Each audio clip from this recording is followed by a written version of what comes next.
Sasa baada ya mtihani ule wa kwanza kukamilika, basi kuna mtihani wa pili ambao Jagameeta alikuwa ameuweka, na mtihani huo ilikuwa ni kuhakikisha wanafanya ibada, lakini wakati wa ibada hiyo walitakiwa kufunga. Na ukizingatia Sonakshi alikuwa ni mtu ambaye hajui kitu chochote kinachohusu ibada. Kwa hiyo mwisho wa siku tunaona wakafanya tena mpango. Suril akaenda akamwagia maji kwenye circuit breaker, kwa hiyo moja kwa moja umeme ukakata. Umeme ulipokata, basi Jagameeta hakupata signal yoyote, moja kwa moja akawa hajaona ambacho kimeendelea. Wakaenda wakamwagia unga katika moto ambao ulikuwa upande wa Anmol, na wakamnywesha maji Sonakshi. Kwa hiyo moja kwa moja kuna ule unga ambao ulikuwa umemwagiwa ulikuwa unasababisha shida kwa Anmol. Kwa hiyo mwisho wa siku Anmol naye tena akajikuta anashindwa pambano lile kutokana na hila za watu hawa.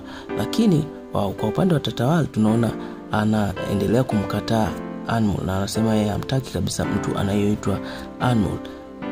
Sasa tunaona baada ya mtihani huo kupita, kuna mtihani mwingine ambao uliwekwa, ambapo ilikuwa ni Anmol pamoja na Sonakshi kucheza. Na tunaona Anmol alikuwa ni mtu ambaye anajua sana kucheza, alicheza vizuri, lakini kuna kitu ambacho walikuwa wanataka wakifanye. Tunaona Suril alikwenda akamwaga mafuta, na mafuta yale yalikuwa ni mafuta yanayoteleza. Kwa hiyo moja kwa moja alikuwa anataka Anmol wakati anacheza ateleze. Lakini baada ya kuona hivyo, Anmol alipokuwa amenogiwa na kucheza, alienda akachukua vumbi na akalirusha juu, ambapo ilikuwa ni moja ya mchezo. Kwa hiyo moja kwa moja alipolirusha juu, basi Suril wakati anamwaga yale mafuta vumbi lile likaja machoni. Kwa hiyo akajikuta ameteleza, akapiga mshumaa ukaangukia kwenye mafuta. Moja kwa moja nyumba ikaanza kuwaka moto. Baada ya kusikia hivyo, tunaona Rishi alikimbia na kwenda kuhakikisha anazuia moto ule usiendelee. Lakini baada ya kufika yale mafuta, alijikuta ameteleza, akaangukia uso na uso wake ukawa umepasuka. Kwa sasa baada ya hivyo tunaona kuna jambo ambalo lilikuwa linaendelea tena. Baada ya kuwa wamelala usiku, kuna waizi walikuja wakaiba katika nyumba ile. Lakini baada ya kuiba, tunaona Nilam alikuwa ametoka, na baada ya kuwa ametoka akakutana na wale waizi, ikabidi wambebe na yeye ili waondoke naye. Lakini wakati wamembeba, Rishi alikuja akatetea na kuwazuia wasiende mahali. Lakini pia Anmol hakuwa mbali. Anmol alikuwa ni ujasiri sana, ikafikia hatua akawashikia bastola, ni ile bastola ambayo alikuwa nayo, akafanikiwa kumpokonya mmoja na akawashikia bastola.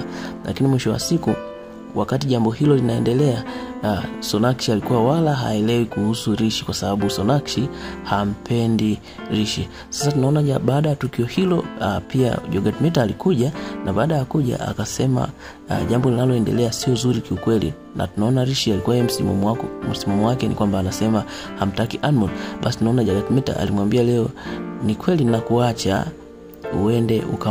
uendelee kuishi na Sonakshi, lakini utakuja kujutia, kwa sababu wewe umeshindwa kuwa mtu wa kuelewa. Na tunaona Sonakshi baada ya kukaa na Rishi kwa muda kidogo, anakuja kumpa masharti ambayo Rishi aliyashangaa, na pia mama yake na familia nzima kwa ujumla alishangaa, kwa sababu alisema kama anataka Sonakshi awe na furaha, basi ajitenge na familia yake. Lakini sio tu kujitenga, kama ameshindwa kujitenga nao, basi awafukuze katika nyumba hiyo. Tamthilia yetu ya Anmol kwa leo inaishia hapa. Wewe ambaye hujasubscribe channel hii, basi subscribe kwa ajili ya kuendelea kupata update mbalimbali. Asante.